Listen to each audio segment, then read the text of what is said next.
Hey everyone, welcome back to another episode of Yu-Gi-Oh! Power of Chaos, Joey the Passion. As I always say, I appreciate you being here for the journey, and it has been a journey. So let's not waste any time, let's jump right into a match duel and see what Mr. Wheeler has in store for us today. Hopefully we can get an easy win here, 3 new cards, get closer and closer to our completion percentage. So let's take a look at what we got. We got Zombra the Dark. That's that 4-star monster with 2100 attack and 500 defense. As I say multiple times throughout this series, if there's any non-tributed monster with over 1900 attack, comes with a negative effect. This is one of them. This card can attack a player directly. Each time this card destroys a monster in battle, decrease the attack of this card by 200 points. That cannot attack a player directly, if I said that incorrectly. We have the Panther Warrior, 4-star monster, 2000 attack, 1600 defense. Like I just said, negative effect with a over 1900 attack monster non-tributed. This is again one of them. This card cannot attack unless you offer one of your monsters on the field as tribute. But hey, getting a 2000 monster on the field and using it even as like a defense, a 2000 attack defense without even attacking, really good. So we like the Panther Warrior. Gemini Elf, 4-star monster, 1900 attack, 900 defense. This is what I'm talking about. 1900 attack, no negative effect, just a normal monster. Love when I have this card, hate when my opponent has it. Change of Heart, staple of the Yu-Gi-Oh! Franchise. Select and control one opposing monster regardless of position on the field until the end of your turn. We got the Roroku. That's a magic card that during your turn you can reduce the attack of one monster by half and add the amount of the attack of another monster on the field. And we got the Time Seal, which is a trap card where your opponent skips the draw phase of his or her next turn. So let's put the Time Seal down. I guess we'll summon the Gemini Elf. You know, if you've been watching this series, you know I usually don't like to risk my Gemini Elf right off the bat. But the other 2 monsters are higher attack, and I just don't want to have anything happen to them. So let's see what he's able to do here. I'll just go along and set this card here. Let me give you a little hint. You better be careful, because this card's a trap. Okay, he went with 1 card face down and a monster in defense mode. We got the Blast Sphere. It's a 4-star monster with 1400 attack, 1400 defense. Really good effect too. When your opponent attacks this monster in face down defense position, this card is treated as an equip card and is used to equip the attacking monster. Damage is not calculated. The equip monster and this card are destroyed during your opponent's next standby phase. Your opponent then receives direct damage equal to the equip monster's attack. I guess we'll get Zombra on the field now. I don't really want to put the Panther Warrior and have to sacrifice one of these monsters right now. So we'll use Zombra. Hopefully beat through whatever this is. Okay, it's a Katashitai, so that's a 2-star monster, 300 attack, 800 defense with an effect of when your opponent's monster attacks this card in face down defense position, the attacking monster is equipped with this card. Damage calculations are canceled. Treat this card as an equipped spell card. During each of your opponent's standby phases, increase your life points by half of the attack of the monster equipped with this card. I think this is the Toon deck, if I'm not mistaken, because I remember Katashitai being in the Toon deck. So, of all the decks that he has at this 7-star rating, that is probably the easiest because everything revolves around his Toon World, and if you can prevent Toon World from getting on the field, it's a pretty pointless deck. So, Gemini Elf for the attack directly, that will bring him down to 6,100 life points.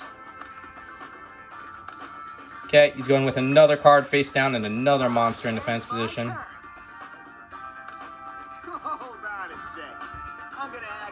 Solemn Wishes. When you play enough of these games, you kind of start to remember the cards, but that's a continuous trap card. You gain 500 life points when you draw cards. No need to worry about that. So he'll get that 1,050 life point gain, but that's okay. We got a Witch of the Black Forest, 4-star monster with 1,100 attack, 1,200 defense with an effect of when this card is sent from the field to the graveyard, move 1 monster with a defense of 1,500 or less from your deck to your hand. Your deck is then shuffled. Witch of the Black Forest will be a card that we summon, and also a card that we will be looking to remove soon once we get something to replace it with. So we'll use Zombra to attack this face down card. It's a Bubonic Bourbon. It's a 3-star monster with 900 attack, 600 defense, and a very annoying effect, which we're going to see right now. Flip effective, you can take 1 Bubonic Vermin card from your deck and special summon it on the field in face down defense position. Deck's then shuffled. So we'll have to break through the other 2. You obviously saw Zombra's attack went down to 1900 because of its effect. So we'll get this Bubonic Vermin off the field with Witch of the Black Forest. And we'll get the other one off the field with the Gemini Elf. So unfortunately, no damage to him this turn, but we are burning resources.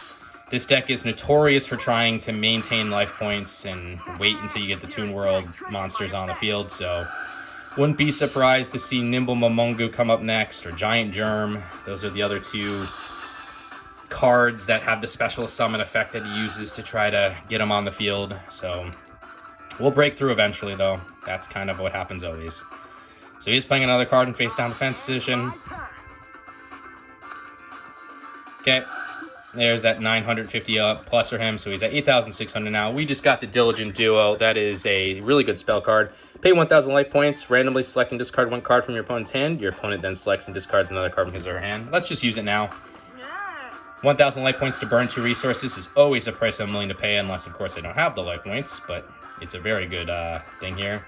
Oh, good. Very happy to see that. We got rid of a Giant Germ, 2-star monster, 1,000 attack, 100 defense, with a defect of when this card is sent to the graveyard as a result of battle, inflict 500 points of direct damage to your opponent's life points. You can also take cards of the same name from your deck and special summon them in the field in a face-up attack position. The deck is then shuffled. And we are able to get rid of a Nimble Momonga as well. 2-star monster, 1,000 attack, 100 defense.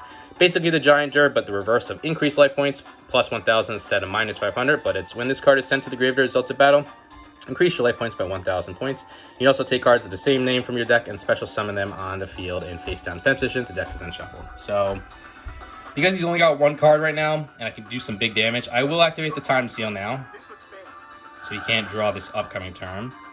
I will summon my Panther Warrior. I will use the Change of Heart to take control of whatever card he has.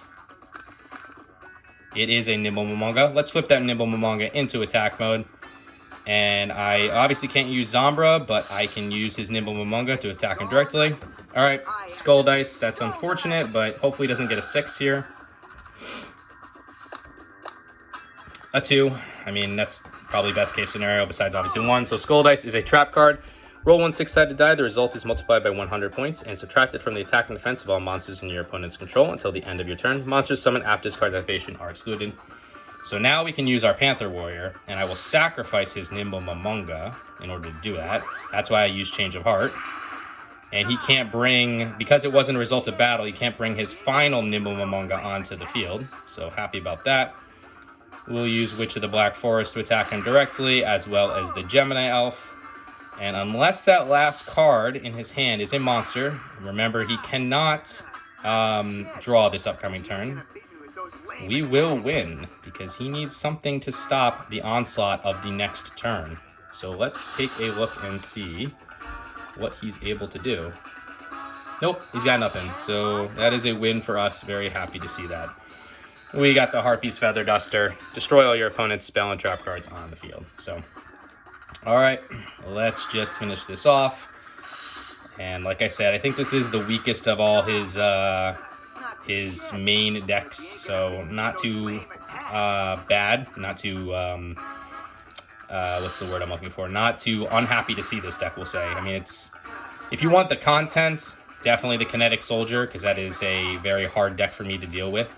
But if you're looking for just the easy win and trying to gain the cards as fast as you can, this is the deck you want to play. So Panther Warrior for the win. I'll sacrifice Zombra to the Dark since Zombra can't attack directly anyways. So we only lost 1,000 life points, and that was from the Diligent Duo, so not too bad there. But this deck is very annoying in the sense that he can keep himself afloat for a very long time with all the resources he can bring out onto the field. But let's get into the next duel here.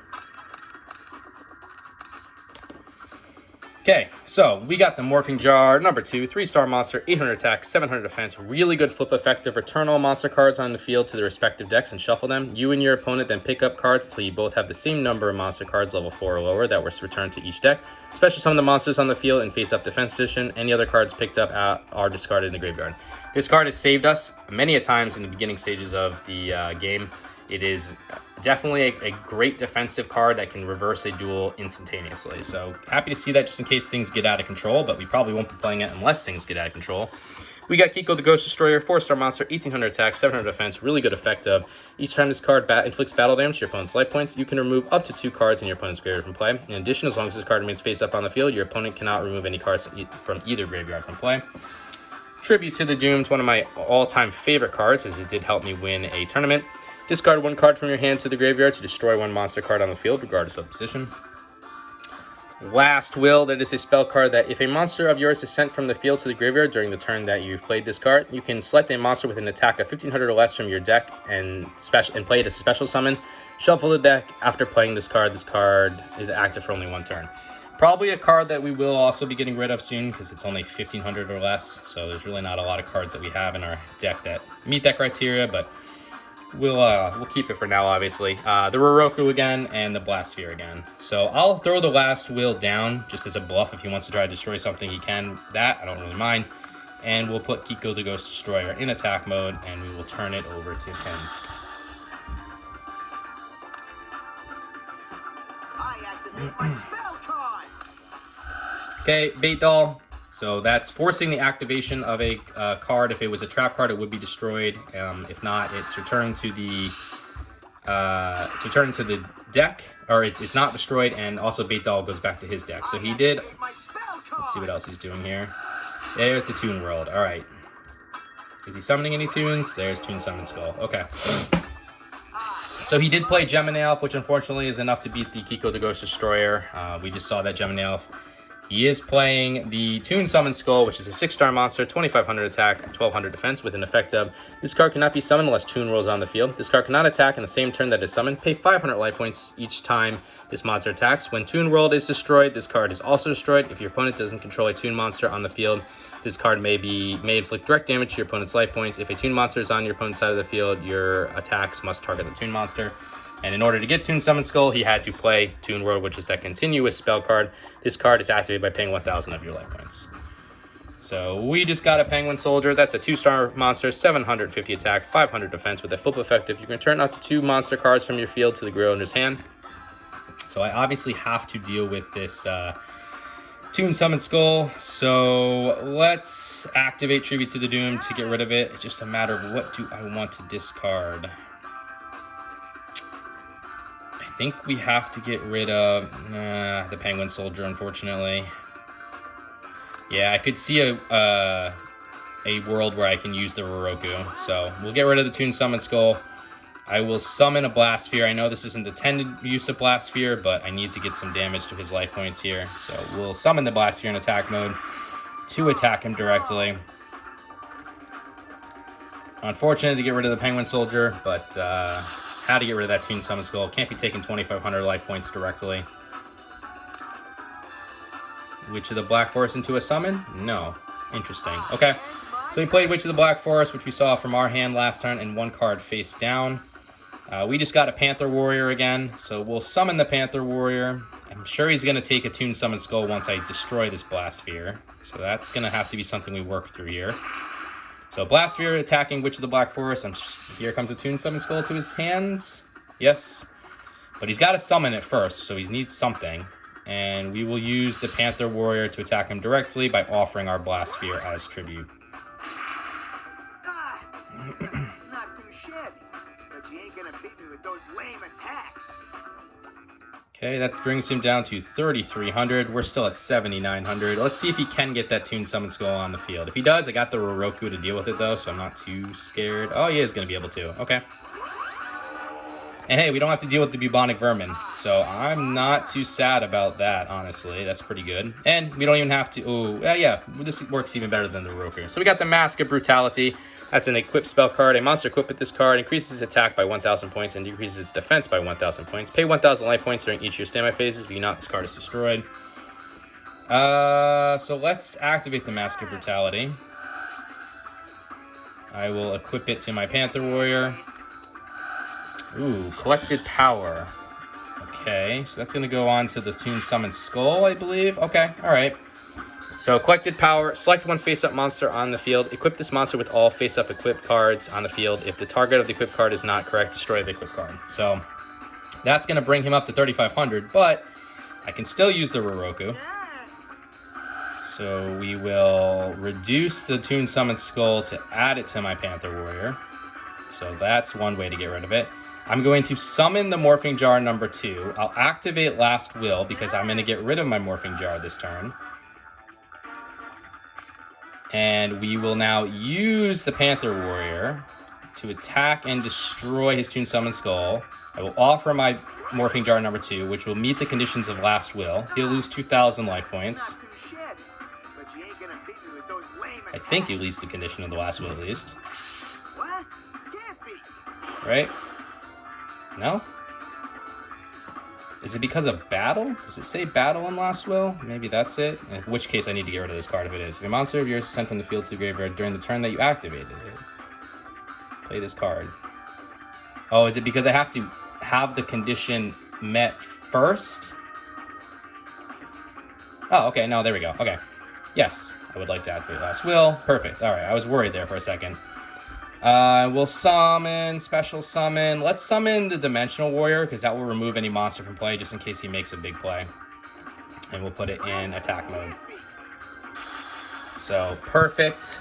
I think we're going to win here. I don't really see how he could do anything. He's playing a card in face-down defense mode.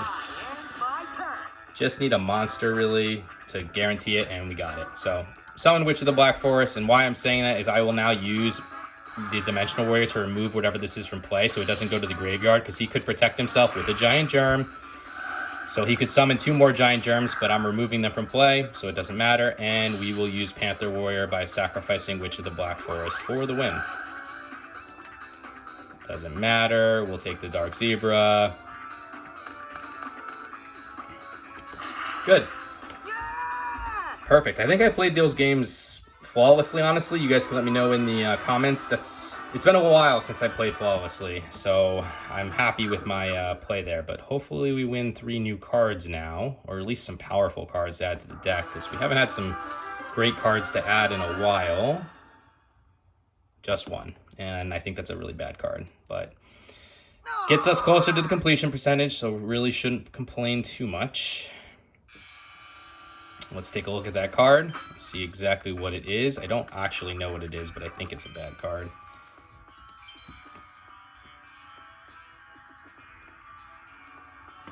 Okay, we got the Type 0 Magic Crusher, which is a continuous trap card.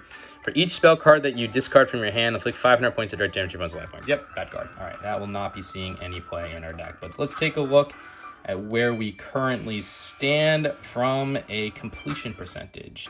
We are at 147 of 350 cards required for 42%.